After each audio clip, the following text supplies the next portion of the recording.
KOMU8's Taylor Stevens got a hold of video from the search area and a rare interview with Madsen's mom. She joins us in the studio with a timeline of the search, the discovery, and reactions to the news of his death. A long and challenging search in the Siberian wilderness ended when authorities discovered his body a little more than a mile away from where he was staying. The disappearance left family and friends with a lot of questions, and us too. Treese told KOMU8 News he plans to focus on three things as mayor: downtown development, public safety, and jobs for the unemployed. And right now, he's taking his first step at tackling those issues. Public defenders say the best way to improve representation is to hire more attorneys. More workers means spreading out the caseload, allowing for more time to devote to each case. But they say they can't hire more lawyers without some funding help from the Capitol. Missouri lawmakers have introduced legislation addressing multiple controversial issues in the state, but only a handful have made it to the governor's desk so far. From abortion regulations to lobbyist gifts, many people still want answers from the Capitol. I'm live south of Williamsburg, where law enforcement officials have taken two people into custody. A Boone County Sheriff's car took one man away from the scene about half an hour ago. An extended legislative session tonight resulted in the House Emerging Issues Committee postponing its scheduled meeting, and this delayed a vote on the proposed Religious Freedom Amendment for the second time in a week. Keep up with KOMU8 News on Twitter for the results of the vote. Council members also plan to discuss concerns with downtown development tonight. KOMU8's Taylor Stevens tells us what changes could be in store for schools and students with dyslexia.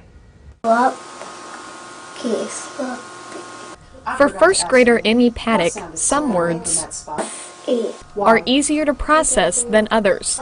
Emmy and her sister Maisie are dyslexic. They attend tutoring classes twice a week to help learn techniques that make reading a little easier. Learning differently means we've got to accommodate them so they can have the fullest learning experience as possible. And our school should embrace that and be excited that they can figure out how to help these kids better, and unfortunately some aren't. Many Missouri schools do not currently recognize dyslexia as a learning disability. In those schools, students like Emmy and Maisie can fall behind their peers, which can lead to frustration and discouragement. When they sit in a classroom and they listen to the same instruction that everybody else heard in the classroom, and then the teacher tells you to go ahead and start your assignment, and everybody immediately starts, and you're sitting there going, I don't have a clue what to do. Some Missouri lawmakers are looking to change how schools handle dyslexia in students.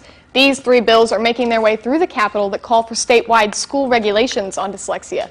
Two of these bills call for public schools to screen students for dyslexia and other related disorders. And although mandatory screening is only the first step, tutors say it's an important one. It will change that child's life, because then you're going to give them the kind of screening or the kind of accommodations and instruction that they need to be successful, and then they don't have to face years of failure before they get help. Kootencooler says mandatory accommodations for students with dyslexia should be the next step for schools. In the meantime, she'll keep tutoring students like Emmy and Maisie one word at a time.